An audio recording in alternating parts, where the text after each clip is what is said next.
Breaking news. 14-year-old among 4 held in lottery scamming in St. James.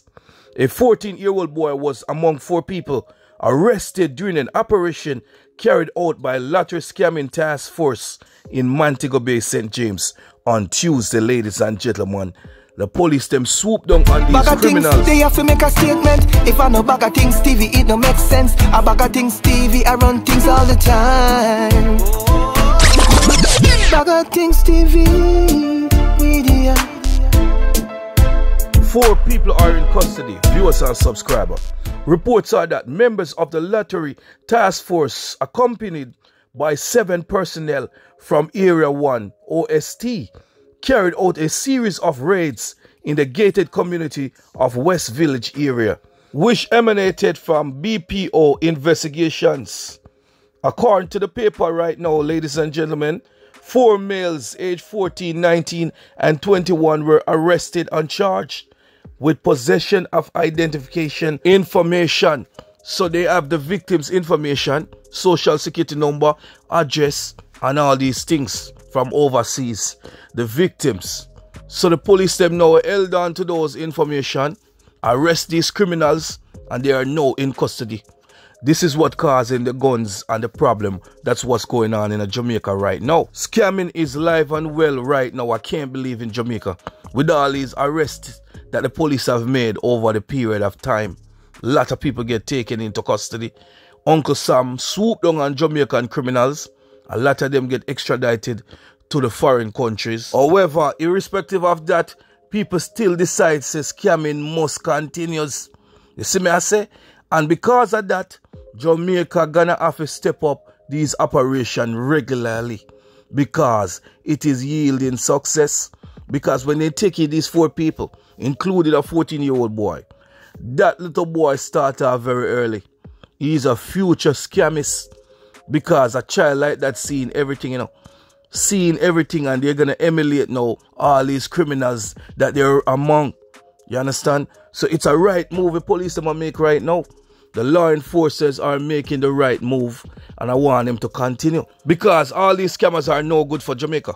They only cause problem, death, sorrow. Parents are crying, mother bawling, everybody in sorrow, people dying. When you take a stop now, you find out say the whole community change. It's not like what it was before. Jamaica become a scary place because of that. Ladies and gentlemen, I'm asking you guys, please touch up the like button, see and where. Subscribe to the channel. Notification bell must get touch up. Support the platform. I don't care what anybody want to say. There's a lot of people that support scamming. They have friends that do scamming. And because of that, they don't want you to talk against it. Some people say, leave the youth them alone. That's the only way for them to make money. That's a lie. That's not the only way for you to make money in Jamaica, If you put your shoulder to the wheel, where all people always say, if you're ambitious and you decide, say, guess what? I'm going to do what's right. You're going to make it out. Now, viewers and subscribers, let's move on to the second incident. Search on for gunmen following deadly attack in Clarendon. Police are now searching seriously for these gunmen that carried out serious gunshot and kill off whole heap of people. The police are searching for 2 men following an attack which left 1 man dead and another injured in Maypen, Clarendon on Monday night. So the police are in serious search for these people. Ladies and gentlemen, the paper goes on to say the deceased has been identified as Lucien Beckford, 25-year-old of Evans Streets in Denby, Clarendon. And now this is the information in regards to the slap winner. Report states about 8:15 p.m. 4 people were at an establishment on Evans Streets when 2 gunmen entered. The gunmen fired shots, sending the patrons running in different directions. The gunmen then escaped. Seeing? The gunmen them already decide how them are going to carry them work. They're going to fire some gunshot. They're going to make their escape at a certain point. And they decided to do that because they know that once gunshots start fire, someone is going to go on their phone and they're going to call the police. The police are going to swoop down on the area, and it might possibly end up in a serious shootout with police and gunmen. So they take with themselves real fast. Beckford's body was later found with what appears to be gunshot wounds. The injured person was taken to the hospital and admitted. So that right there was a clear hit, viewers and subscribers. There's no doubt about that. What I've noticed since reporting all these news, these stories on a daily basis, I've noticed that if these criminals come for one person and 4 persons are among them, they are shooting everybody. They're gonna shoot everybody. We all seen it. I've reported this to you guys. So when you think about it now, you look into yourself and you say, this is very serious. What could have possessed somebody if you decide to boy, everybody will get shot? Everybody is gonna get wet up in the car. With no logics. They have no logics, no compassion to nobody. And you want to tell me now there's a lot of people now I go sympathize them when police dash them away and mash them up in the streets. Person go say, yo, the police them for take time with the people them. The police them are wrong. The police they are in the wrong. No. But when these guys doing all this crime, I don't hear nobody talk about it. A lot of people are too quick to defend these criminals too. We need to talk about that. A lot of people want to be on the good side of the criminals. Let me tell you something. When they can't be on the good side of the criminals. Because when they come around, they don't care about nobody. They will take out anybody that's in the vicinity or close proximity to their target. Anybody they come for, they don't care who. I could have school children sitting around. It could have be your parents sit around. Friends, family. They're gonna go. So I want you guys to know that, guess what? There's no safe place in Jamaica if you guys don't stand up on your foot and decide, say, listen now, we're gonna do the right thing. There must be a war on guns, Jamaican people. People of the Caribbean, because this problem we have don't just affect Jamaica alone, right? So the third incident, war on guns. Regional leaders end symposium with declaration to combat trade in illegal weapons. The Prime Minister of Jamaica made a visit to Trinidad. Couple other people were with him. And they're now talking about the war on guns, which me like. It's a very good term, you know. Remember, America came up with the war on drugs. So now we are starting the war on guns.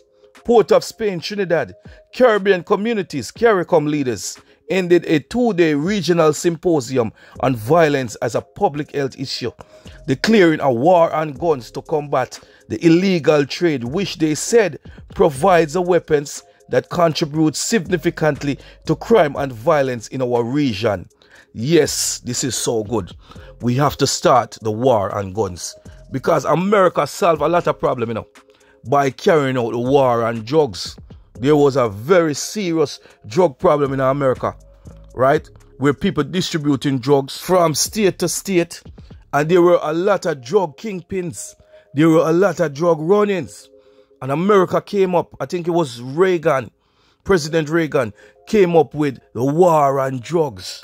And from there on, they start sending people to prison, giving people whole per year. Then pretty much just throw the book at them, dash with them. If they found them with any form of possession, they seize the possession and they take it for themselves. If they found vehicle, they will take it and use it for the police force. If they found money, they would take the money and spend it on law enforcement, or they give the government the money. And they continue. And from that time on, the war on drugs is yielding a lot of success in the United States. So right now, we have to start up the war on guns. All the Caribbean countries. Because guess what? Your favorite big country or first world country don't want to help you fight crime. They don't want to help you overcome crime just like how they overcame the war on drugs. Because I can tell you surely that America have won the war on drugs. They won it successfully. They threw away a lot of people in jail and threw the book at them. And right now, if you think about it, America don't have a serious drug problem like how they used to have back in the days. People used to have kilos, traveling all over the place with kilos of drugs and all type of thing. Drug trafficking and all that. It's still going on, you know. I'm not saying it is completely out. No, it's not. But it's not great like one time. But they don't want to help Jamaica and the other Caribbean countries to fight crime. As I tell you already, they have a reason for that. There's a reason for that. Okay? I want you guys to bear in mind. So everything now is on the Caribbean countries. It's on the people of the Caribbean to become different, think different. The toxic culture out of Jamaica have to go. We have to get that out of Jamaican people. Jamaican people have to wise up. Saying don't support criminalities. Don't support gunman. Don't tell me that you have your gunman friend. Yo, I'm a virgin man. Yo, I'm a link. No, these people are got to go. We got to make a change. You know what I mean? All right. BaggaThingz Media TV, man. Like, share, BaggaThingz Media TV, man. Thank you for watching. Make sure you share it. Make sure you subscribe. Press that notification bell to stay updated, man. Jamaican assassin killing all names. Urban legend. Jackal out.